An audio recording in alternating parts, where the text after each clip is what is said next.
Good evening and welcome to another episode of The Advocate with Albert Abkarian, where we talk about politics, sports, arts.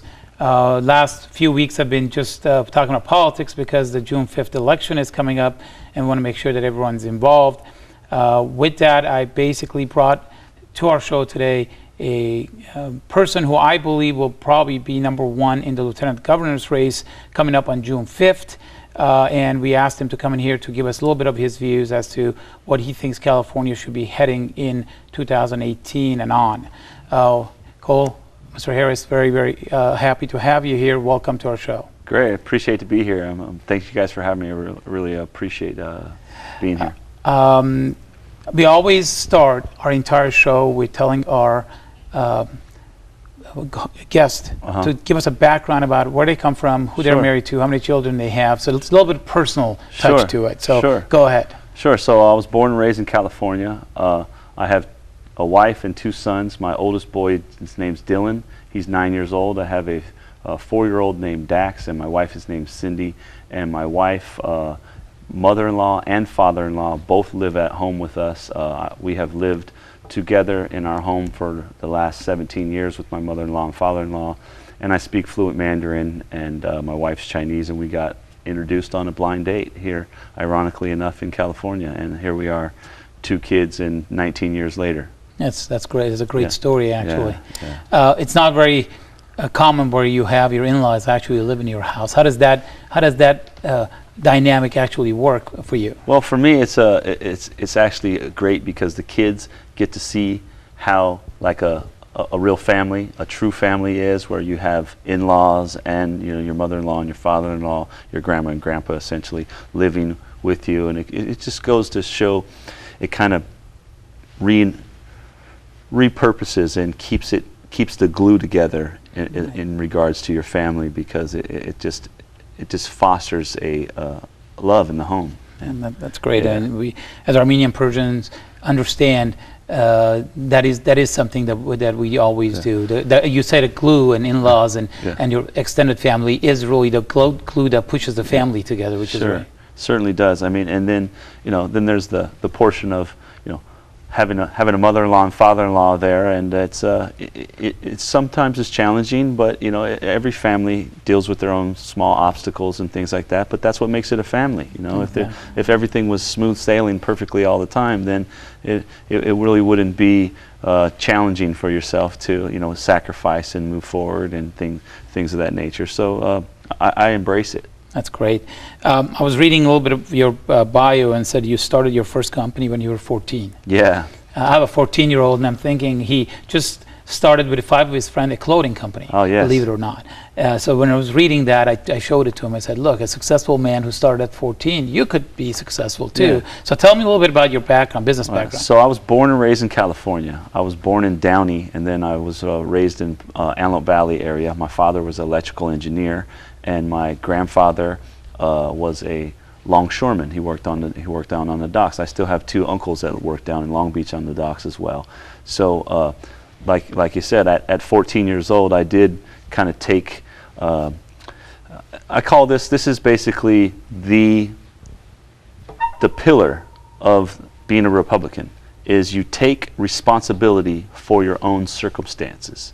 So that's what I did at 14 years old. I was tired of wearing my brother's hand-me-down clothes and things of that nature, because my mother's budget wasn't quite up to par with what I wanted. So I mowed lawns in the neighborhood, and by the time I was 17 years old, I had 30 guys working for me. I had 300 homes, and I was saving some money up, and I was probably spending some too, but I was mostly saving. And with those savings, I went on to college. And while I was at college, I formed a company that I own now, which is Capital Stone Holdings. And we started out doing small import-export stuff, very small deals, nothing too big. And then it just gradually, slowly but surely transformed and was growing more and more. And then I grew the company into a strategic company that has partnerships all over the world. So I have a global investment firm that we do investment services, we do mergers and acquisitions, we do real estate, we do software, We do information service technology. So we do quite a bit of the stuff under the sun. But number one, first and foremost, I invest in people. I don't invest in things. I invest in people. So one company that I'm pretty proud of that I invested in people is here in Greater Los Angeles area. I invested in a company that provides school lunches to the charter schools and public schools in the Greater Los Angeles area and in the state of California as well. So we first started out, we did 18,000 meals a day. Today we did 120,000. Wow. So that's just in the 3 years time that we've done it. So I'm chairman of that board of that company. I'm not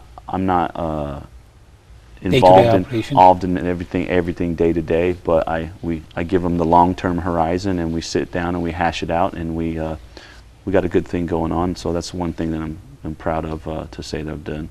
And so that leads to why am I running for lieutenant governor? And I was going to ask you that. Some of those kinds of things. Yeah. First, let's talk about what does a lieutenant governor do in California? Okay, so lieutenant governor, he will sit on some boards, Or the office holder will sit on some boards, and they're very important. However, here's what they do. Number one is you're the president of the Senate. You also sit on the Ocean Protection Council, so that's the coastline, all the coastal stuff. You also sit on the State Lands Commission, commissioner of that. Also, you get to appoint there's a 29-member oversight committee for the California Institute of Regenerative Medicine. So I get to choose 5 doctors to be on the oversight committee for this. And just to give you a little bit of color on it, the Oversight Committee and the CIRM, the Regenerative Medicine, employs roughly 30,000 individuals in California, and it's $285 million by way of tax that come to our general fund. So it's a big deal.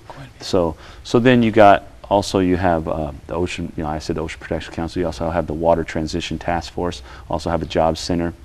But most importantly, the lieutenant governor gets to be the chairman, not just sit on the board and be a board of it, but also be the chairman of the Economic Development Commission, because also the lieutenant governor sits on the UC Regents Board.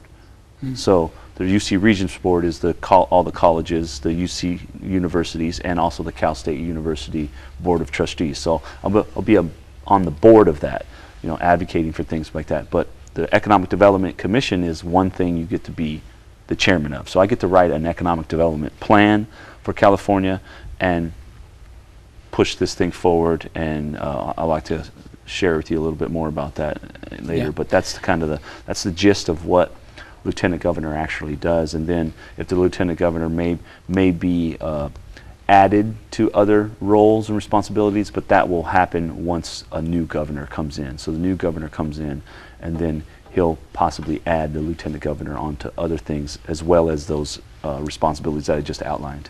I got it. All right. Very interesting. A lot of people don't know how important of a job it is. Yeah. That's why when people become lieutenant governor, the next step would be to become a governor or run for Senate, because you're involved so much in the state that's basically what you do. Let me just ask you specifically, why is Cole Harris the best choice for lieutenant governor in California?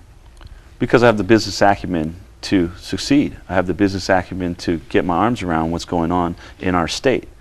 Quite frankly, economic development isn't going on in our state. So here's what we're doing. We're the 5th largest economy in the world, but we are sitting on our hands and we're doing nothing to make our economic development bigger. So here's what we do. I'll break it down like this.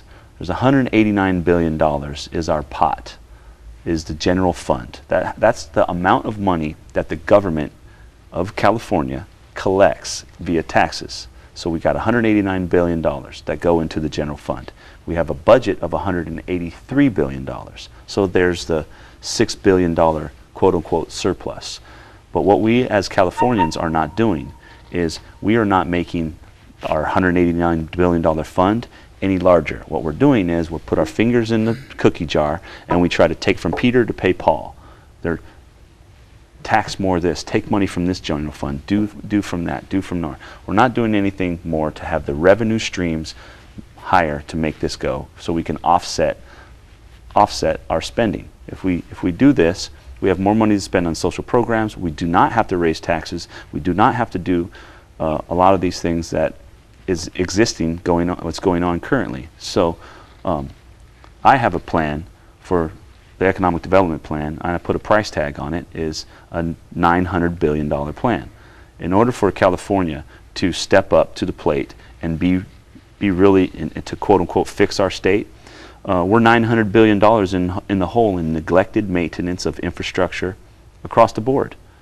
So and then there's a lot of other elephants in the room that we'll get to in a minute. I'll talk to you about. But I have an economic development plan, which is I'm putting a price tag on of $900 billion. And the $900 billion equals more jobs in California. Equals more jobs. Because if you're going to do infrastructure, yes. So here's what we're doing. Here's the basis of it. It's pretty much PPP and BOT. So public-private partnership, build, operate, transfer. I want to partner with local city councilmen, mayors, people of this sort, state, counties. They already have their quote-unquote wish list of projects that they would love to get fixed and love to get funded and love to get going. So I'm not talking about issuing more municipal bonds. I'm not talking about stuff like that. I'm talking about the private sector. The money is in the private sector to build, operate, transfer these projects for the state, for there be always a state-owned asset, and it's public-private partnership. There's current models that are existing, that are working, that we can adopt in other parts of the world and in the States. So the model and the structure to do it is there. It's just we need someone we need someone with business acumen and is logical that can say, this is what we should be doing, and this is why we should be doing it, because we want to grow our general fund money in order for the government to pay for the goods and services and the social services that it needs to do. We got 40 million people in California, and that's not going to slow down. Yeah. People are saying, oh yeah, there's people leaving, but people are coming too. Of course. So the Economic Development Commission is in charge of stimulating industries, increasing economic exports, keeping and sustaining businesses here. These are the primary functions of it. So I cannot tell you, I could sit here, actually I can tell you, how many times that I have been asked as a California businessman to go buy a table or a chair, or, a plate at some type of luncheon or a function, some type of function, whether it's a function from guys from Oregon, different parts of our state, Nevada, New York, Texas, Singapore, China, Hong Kong. You name it, worldwide. Yeah, just keep going. It goes on. You got a whole laundry list of it. But what they're doing is to sit there and you get talked about them promoting their programs, why I should come to their place and invest or do business with them, right. And why it's attracting that. Right. California, we're not doing nothing like that. We're not doing nothing like that. You're 100% right, and that's what we really need to focus on. It's a great, interesting idea. We have a number of other things we want to talk to you about. Let's take a quick break, and when, right after the break, we'll come back. Sure.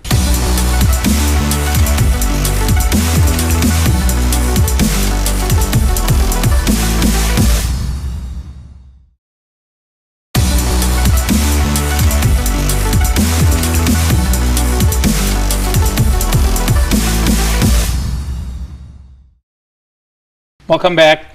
Again, we're here with the candidate for Lieutenant Governor, Cole Harris. Mr. Harris, first of all, I want to mention a couple of things. It's unheard of to be endorsed by 73% of the delegates in California Republican Party. For any delegates, Democrat, Republican, or Independent, for 73 of them to agree on anything is historical. And you were endorsed. You were endorsed by 73% of all the delegates in the California Republican Party. So congratulations on that. Thank you so much. And I want to talk to you about a couple of things. First, before we do that, they said that this lieutenant governor race a race that has raised almost $10 million between 4 candidates. Right. It's probably the most expensive, one of the most expensive political races, but definitely the most expensive lieutenant governor race in the history of California. Yeah. How do you see you going forward with this high-powered, I mean, you put $2.2 million of your own personal money into this. How do you see best to spend that money to reach the general public? So here's what we did. So I announced in March. So I have to get name ID, right? Because people don't know who I am other than if you did business with me or something like that. So because I announced late, I didn't have I didn't announce 2 years ago, which some of the other people across the aisle on the other side did. So my opponents. So what I did was I hired the right consultants in order to do this. So we took the 2014 primary and the 2016 primary, the people that have the propensity to vote. What we did was we targeted those individuals. So we got that information. So here's how it breaks down. It breaks down that there's 44% are registered Democrats. 28% are registered Republicans.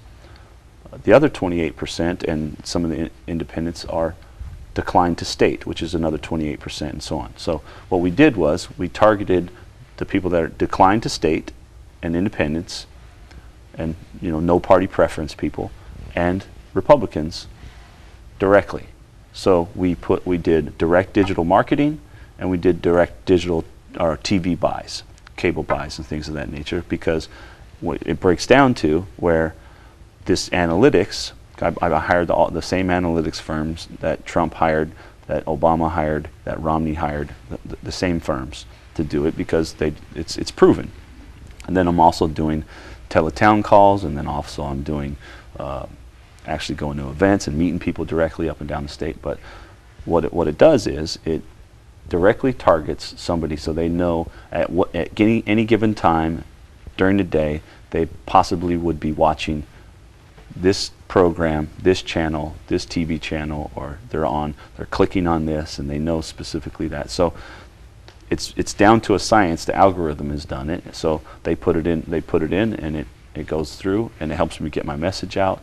And so we get information back because I specifically pay for the polls to be done, that means that I pay someone that specifically calls a certain number of people. So where they call 30,000 or 20,000 people and you ask a series of questions, and usually it's the third or fourth or fifth question that we base the basis of the poll on, which would be if the lieutenant governor's race was today and you had to vote today, who would you be voting for? So what's coming back currently right now on how I know the poll works, because we're paying the people to do it. It's not like we're getting a poll from a magazine or your a newspaper or is not something. doing it. Yeah. It's just they're not just pulling a rabbit out of the Right. hat or whatever. Right. So it's like I know it because I'm like, okay, well, I'm a businessman, so I'm like, well, how much did we pay this for, Right. and what was this for? Because I'm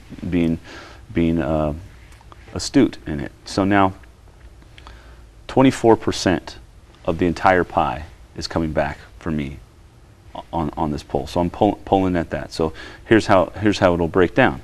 You have 3 Democrats on one side. You have me on the right, or on the other side. So they'll split their 44% of the vote, and I'm got a good chance to come in being the top vote getter. But the stuff I talk about here isn't about being Democrat or Republican. I'm talking about being a Californian and putting California first and doing the things that we need to do for California, the state we live in, and leaving, because I got a very clear message. My message is, instead of partisan politics that divide us, we need to focus on what unites us, and what unites us is California, is putting California first for what we need to do, because we have a lot of issues, a lot of economic issues. Even, we could go on and on. We'll get to some of the hot button issues on you, but they're not they're not left or right issues. They're straightforward issues. You're 100% right. You first have to be a Californian before you can be a Republican or a Democrat, because the Republicans, Democrats aren't paying your bills or paying your mortgage. Right. Having a good economy in California is, Yes. which is what's more important than anything else. Right. We talked prior to coming back from a commercial, and you said a lot of things. I wanted you to talk about affordable housing, homelessness, Sure. Mental health, and you said they're all interrelated. Yeah. Explain that to me. Why do you think these are all interrelated They're all issues? kind of interconnected, because things that are interconnected is, all our global economy is interconnected. So you got same thing with housing, homelessness. Affordable housing. So affordable housing. The reason why they say affordable housing isn't. We're not talking about Section 8 people. We're not talking about people that. What we are talking about is housing in general, the scarcity of it. So the systemic issue of the reason why we don't have so much housing here is because the housing element law does not have any teeth in it. Now, we're sitting in Glendale, and Glendale is a city in California that I really tip my hat to, because they have met their criteria for their housing growth and exceeded it. Same with downtown LA has. So could probably take a page out of their book in regards to what they've done, what Glendale has done to meet this thing. So the housing element law, it basically says that municipalities up and down our state have an obligation to give their report on growth for the housing. What the problem is there's no teeth in the law. So where the state does not penalize or take away any of their funds if they don't meet that law. Does the law says that they can? It doesn't have it yet. There's no teeth in it. So Reagan signed the law into law in 1967, and the teeth of it was basically, we're a municipality. We're giving you our plan, and even though we don't really care to build this much, we know there's no consequences of it, so we don't need to do it. And then municipalities have also implemented height restrictions and population controls because they like their community the way it is. And so these are some of the reasons why we don't have enough houses. So for the last 10 years in California, we simply have not been building this amount of houses, the housing that is needed. So therefore, it goes to affordable housing. That means that if there was ample enough housing to choose from, then you could choose what you could afford and what you can't afford.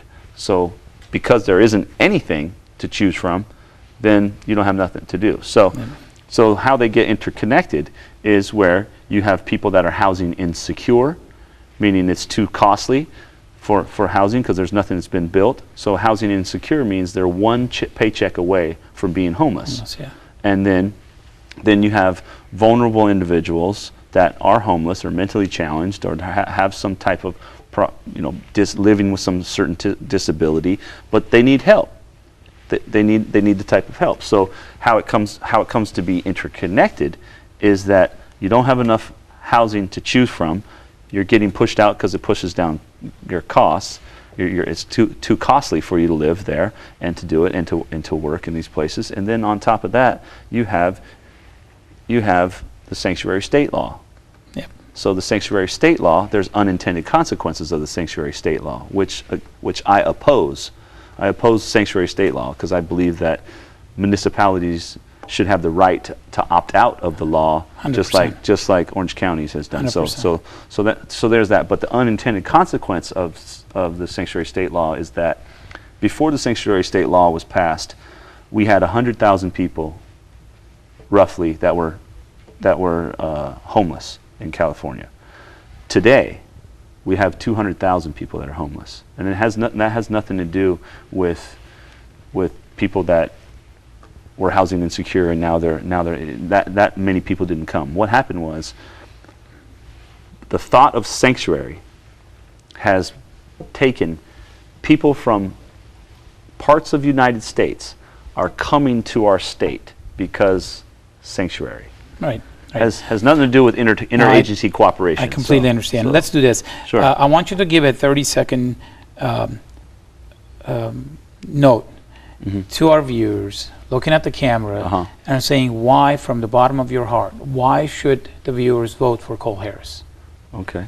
Well, because I'm the one that's ready to pull my sleeves up and go to work. I started my company in a rinky-dink, small apartment building, and now I have a global firm. I'm prepared to do the same thing. I'm prepared to pull my sleeves up and go to work for California, because I want people to continue to have the opportunities that I have and more. Because I got skin in the game, I got family here, I got businesses here, I got things going on in my state, and I cannot sit idly by and watch this thing go down the drain. So June 5th, vote for Cole Harris. Yep, that's All right. it. Thank you. Appreciate Thank you very much. Man. It was a pleasure, and hopefully you'll come back after June 5th, running for November. That'd be great. Thank you very much. I appreciate you guys watching, being with us at the Advocate with Albert Abkarian. We'll see you soon.